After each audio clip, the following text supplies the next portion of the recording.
बहुत बहुत नमस्कार सभी लोगों को जो ये वीडियो देख रहे हैं। आई होप आप सब लोग अच्छे होंगे और खुश होंगे अपनी अपनी जगहों पे।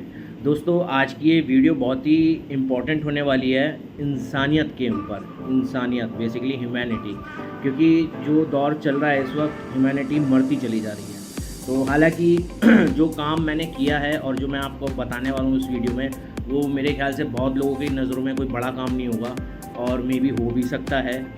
तो सबके अपने थॉट्स हैं, सबके अपने अपने प्रिजम्पशंस हैं, वो उसके अकॉर्डिंग चलते हैं, उसके अकॉर्डिंग सोचते हैं। तो बेसिकली क्या था, मेरी जर्नी थी 22 सितंबर 2023 फ्रॉम मुरादाबाद टू कानपुर। तो मेरा रिजर्वेशन था 3AC में। ट्रेन नंबर मैं आपको बताता हूँ। ट्रेन नंबर है मेरा 12470, that is Jat CNB express. तो उसमें मेरा सुबह का 4 बजे करीब का रिजर्वेशन था और मेरे को बोर्ड करना था मुरादाबाद से। तो जैसे पैसेंजर्स नॉर्मली वेट करते हैं, मैंने किया वेट, अपना बोर्ड किया, अपना बर्थ मैंने। तो जैसे ही बर्थ पे मैं अपना अप्रोच किया तो वहाँ पे बेडशीट पहले से डली हुई थी, जो पिछला पैसेंजर बिछा के ऐसे ही चला गया था छोड़ के। नो इशू, वो वहाँ के जो भी कोऑर्डिनेटर्स हैं उनका काम होता है उसको रिमूव करना, बट वो वहाँ पे रिमूव नहीं थी। It's okay. पर जब मैंने उसको रिमूव किया तो सडनली मुझे वहाँ पे एक मोबाइल मिला। जी हाँ, मेरे को एक मोबाइल मिला। ये मेरे ख्याल से मेरे से पहले जो उस बर्थ पे थे, वो उस पैसेंजर का मोबाइल ये मेरे ख्याल से रह गया था उनका। तो वहाँ पे एक बंदा और था उस बर्थ के जस्ट साइड वाली साइड में। तो मैंने उनसे ऐसी बातों बातों में पूछा कि भाई यहाँ पे कौन बैठे थे मेरे से, मतलब इससे पहले कौन थे और कहाँ उतरे थे। तो उनको ज़्यादा याद तो नहीं था, बट उन्होंने बताया कि हाँ 40-45 साल की एज के कोई जेंट्स थे और वो अपनी फैमिली के साथ ट्रैवल कर रहे थे। और बस इतना ही उन्होंने मेरे को बताया और मैंने उनसे ज़्यादा कुछ पूछा भी नहीं। तो मैं ट्रेन में बैठ चुका था और हॉल्टिंग टाइम मेरे ख्याल से 4 या 5 मिनट का ही था मुरादाबाद में। तो मेरे पास इतना भी समय नहीं था कि मैं GRP को जाके सूचित कर पाऊँ कि सर मेरे को इस तरीके का एक फ़ोन मिला है। तो मैंने सोचा कि ठीक है, सुबह सुबह मेरे को अचानक से ऐसी एक चीज़ मिल गई। तो मैंने सोचा ठीक है, इसको मैं अपने पास रख लेता हूँ और जो भी कन्वीनियंट वे होगा मैं कोशिश करूँगा इसको रिटर्न करने की। TT साहब आए। TT साहब से मैंने पहले सोचा अपने मन में कि उनसे शेयर करूं इस बात को, लेकिन फिर एक बात दिमाग में है कि यार पता नहीं ये चीज़ उन तक पहुंच पाएगी, जिनकी है नहीं है, जिनकी है मतलब उन तक पहुंच पाएगी नहीं पहुंच पाएगी। तो उससे मुझे थोड़ा सा संदेह हो रहा था। हालांकि हर इंसान बुरा नहीं होता, मैं ये नहीं कह रहा, किसी को पॉइंट आउट नहीं कर रहा हूँ कि वो इंसान बुरा है। अच्छा भी हो सकता है, मुझसे भी अच्छा हो सकता है, ऐसी कोई इतनी बड़ी बात नहीं है। बट मुझे कोई गारंटी नहीं थी उन लोगों की।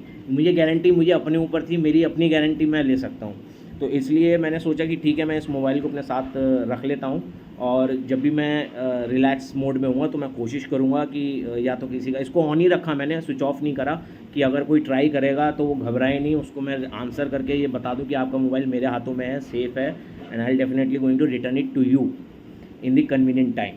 तो ऐसा मैंने सोचा था, बट इस मोबाइल में कोई नेटवर्क ही नहीं आ रहा था। सिम डाला था, जियो का सिम था, सिम डाला था, एक्टिव था, फ़ोन चल रहा था, लेकिन लॉक लगा हुआ था। तो मैं कोई कॉन्टैक्ट्स उसमें एक्सेस नहीं कर पा रहा था, सो दैट कि अगर उनके कोई नियर बाई भी, जैसे कहते हैं ना कि घर के कॉन्टैक्ट्स कोशिश करता था मैं, करता उसको ढूंढने की, तो वो भी नहीं कर पा रहा था जस्ट बिकॉज ऑफ पासवर्ड। तो उसको फिर मैंने अपने पास ही रखा। करीब 7-8 दिन मैं बाहर रहा कानपुर, किसी पर्सनल रीज़न से गया था अपने नाना जी के पास। खैर वहाँ पे किसी को मैंने इस बारे में किसी को कुछ नहीं बताया। इवन मेरा छोटा भाई भी मुझे छोड़ने आया था स्टेशन, तो मैंने उसको भी नहीं बताया कि क्योंकि मुझे डर था कि अगर ये किसी के हाथ में जाएगा तो क्या ये अपने मालिक तक पहुँच पाएगा, नहीं पहुँच पाएगा, तो ये संदेह मेरे को हो रहा था। अभी मैं दोबारा कह रहा हूँ, मैं मतलब किसी को पॉइंट आउट करके ये नहीं कह रहा हूँ कि ये आदमी गलत हो सकता है या इसकी नीयत बिगड़ सकती है। मैंने ये अभी भी कह रहा हूँ कि क्या पता वो मुझसे भी अच्छा हो, ठीक है, लेकिन मुझे अपनी गारंटी थी, तो इसलिए मैंने इसे चुपचाप अपने पास रखा। और अब जब मैं मुरादाबाद वापस रिटर्न आया तो मैंने कोशिश करी इसका सिम निकाल के दूसरे फ़ोन में लगा के कॉन्टैक्ट्स देखने की, तो फिर भी कोई रिज़ल्ट नहीं रहा। बट हाँ, मोबाइल का लॉक कैसे तोड़ा जाता है उसको मैंने यूट्यूब पे जाके सर्च किया।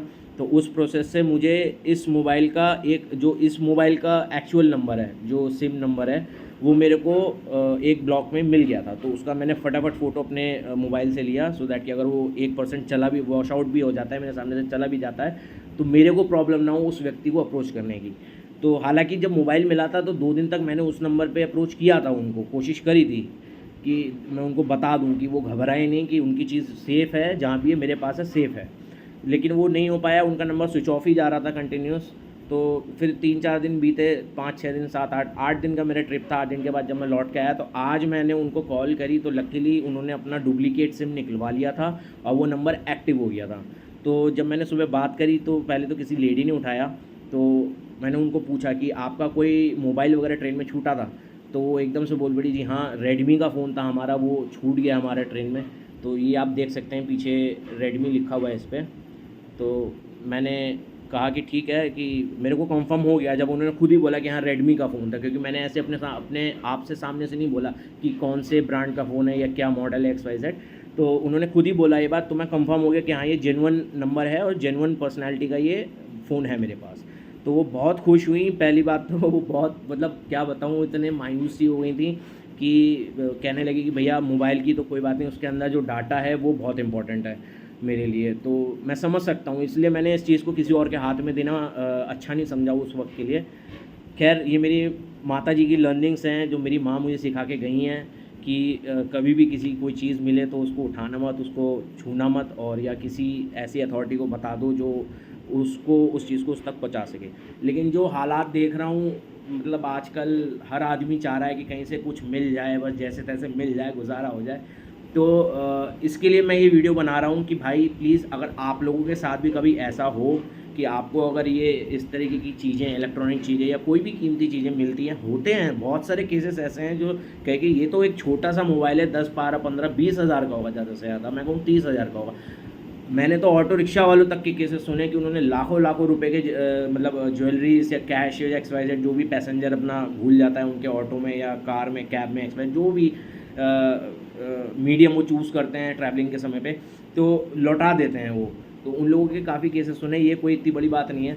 लेकिन मैं बस, जहाँ तक मेरी आवाज़ जा रही है, प्लीज़ एक चीज़ ज़रूर सोचना कि कभी आपके साथ ऐसा हो जाए, यदि कि आपकी ही चीज़ गुम हो जाए, और फिर आपको क्या दुख होगा, क्या फ़ील होगा, मैं समझ सकता हूँ कि आप लोग समझ पाएंगे उस चीज़ को अच्छी तरीके से। तो उन लेडी से जब मेरी बात हुई तो बहुत खुश हुई वो, और बहुत थैंक्स करने लगी। उन्होंने बताया कि भैया हम देहरादून से आ रहे थे और ऋषिकेश वगैरह होते हुए, और हम मतलब भोलेनाथ के दर्शन, हरिद्वार भी गए थे वो लोग, भोलेनाथ के दर्शन करके आ रहे थे। और उस समय बच्चे भी थे उनके साथ, 3 बच्चे थे, ट्रैवलिंग बैग भी अच्छे खासे थे, 2-3 ट्रैवलिंग बैग थे, उनकी वाइफ थी और वो खुद थे। जो वो जेंट्स हैं उनका नाम वीरेंद्र यादव हैं, वो रेलवे में पोस्टेड हैं इस वक्त गोरखपुर में, और बोगटा करके एक जगह है गोरखपुर में, वहाँ से वो बिलोंग करते हैं। तो पहले उनकी वाइफ से मेरी बात हुई, देन उन्होंने अपने हस्बैंड का नंबर दिया। जब उनके हस्बैंड का मेरे पास कॉल आया तो वो भी बहुत एकदम से ऐसे हो गए कि अरे सर, बाबूजी, ये वो। मैंने कहा सर, आपको कोई रिस्पेक्ट देने की ज़रूरत नहीं है इतनी, ये मेरा धर्म है, ये मेरा कर्म है। अगर मैं ये आपको लौटा रहा हूँ तो मुझे ना भी कोई देखे कोई प्रॉब्लम नहीं, मेरा ईश्वर मुझे देख रहा है और मेरे लिए वो बहुत है, that is enough for me. क्योंकि मुझे किसी को प्रूफ नहीं करना कि मैं अच्छा हूँ, सच्चा हूँ, मुझे अपने ईश्वर की नज़रों में अच्छा सच्चा रहना है। तो इस मकसद से मैंने उनको समझाया, तो वो बहुत खुश हुए, काफ़ी इम्प्रेस हुए मेरे से, और वो कह भी रहे थे कि भैया हमने तो होप ही छोड़ दी थी कि हमारा अब मोबाइल मिलेगा, लेकिन आप सोच सकते हैं कि 8 दिन पहले चीज़, वो भी ट्रेन जैसी जगह में, अगर छूट जाए आपकी तो, और उसको वापस मिलना, तो ये मैं समझता हूँ अपने आप में बहुत बड़ी बात है। खैर, उनसे बात हुई मेरी, उन्होंने मुझे अपना पूरा पोस्टल एड्रेस सेंड कर दिया है, और अब मैं जा रहा हूँ इस मोबाइल को पैक करने अच्छे से, कुरियर सर्विस से मैं उनको उनके एड्रेस तक इसको पहुँचाने जा रहा हूँ। और जब पहुँच जाएगा मोबाइल तो फिर मैं उनसे थोड़ा सा कोशिश करूँगा, फीडबैक मांगूँगा। और इसलिए नहीं मांगूँगा कि वो मेरी बड़ाई करें या मेरी प्रशंसा करें, इसलिए नहीं मांगूँगा, मैं बस उनकी फीलिंग्स को आप तक उनके शब्दों में पहुँचाना चाहूँगा कि बंदे की फीलिंग्स क्या होती हैं उस वक्त जब उसको एक ऐसी चीज़ मिल जाती है जिसकी उम्मीद ही नहीं होती है। तो thanks to almighty, thanks to my late mom, स्वर्गवासी मेरी माँ, उनको बहुत थैंक्स करता हूँ कि उन्होंने मुझे ऐसी लर्निंग्स दी। और ठीक है, फाइनेंशियल इश्यूज सबके साथ होते हैं, मेरे साथ भी हैं, वक्त है सबके साथ रहता है। इसका मतलब ये नहीं होता कि आदमी अपनी नीयत ख़राब कर ले, आदमी अपने कर्म बेकार कर ले।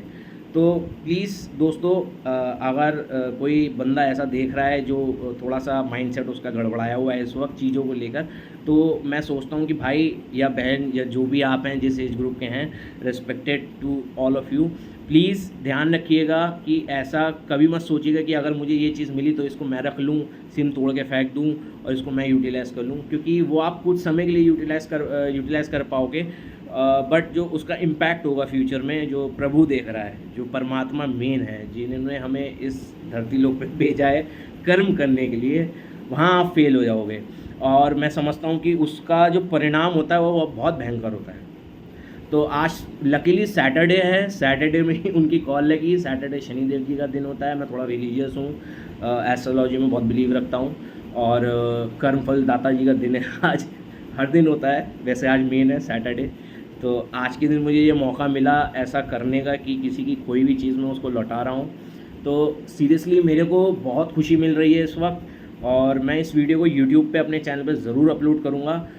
ये नहीं कहूँगा कि कमेंट करना, लाइक करना, सब्सक्राइब करना, बिल्कुल नहीं कहूँगा। बस इतना कर देना कि इसको शेयर ज़रूर करना, ताकि जो कहीं कहीं इंसानियत अब मरती जा रही है वो उसको हम बचा सकें, थोड़ा सा एक पिलर दे सकें कि नहीं भाई अभी नहीं मरना, अभी खड़े रहना है, अटल रहना है, और हमेशा अब अंत तक, अपनी आखिरी सांस तक ईमानदार रहना है।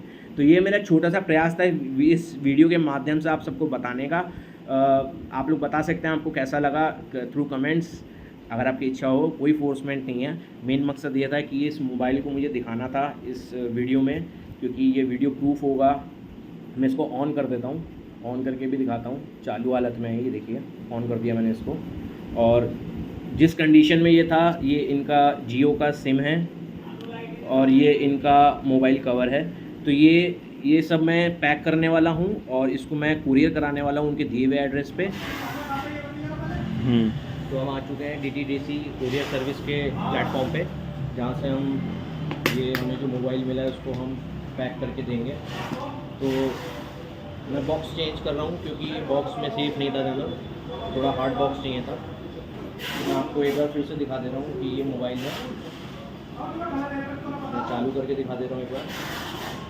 ये चालू कंडीशन में है और ये सिम है मोबाइल का और ये कवर।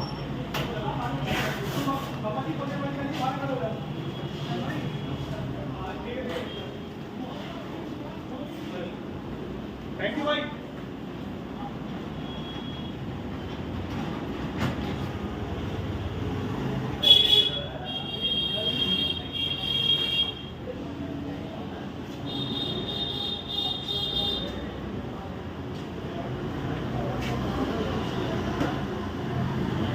तो स्विच ऑफ कर देते हैं दोबारा।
तो ये हमारी पैकिंग हो गई मोबाइल की, फाइनली अच्छे से पैक कर दिया कि मोबाइल को कोई नुकसान ना हो। और ये पूरा एड्रेस मेंशन कर दिया है, DTDC की तरफ से ये सर्विस हो रही है। और ये स्लिप है जो हमने कटवा ली है और मैं इसको हैंड ओवर कर रहा हूँ दिस कुरियर कंपनी। तो मैं आप आपसे बस यही कहना चाहता हूँ कि ज़िंदगी में कभी कुछ आपको ऐसा मिले या कहीं कुछ ऐसा हो आपके साथ, तो प्लीज़ नियत मत ख़राब करना कभी, क्योंकि कोई नहीं, जहाँ कोई नहीं देख रहा था वहाँ ऊपर वाला ज़रूर देख रहा होता है। बस इतना ही कहना चाहूँगा। Thank you so much. मैं चलता हूँ अपने डेस्टिनेशन पे और ये मोबाइल जाएगा अपने डेस्टिनेशन पे। सी यू।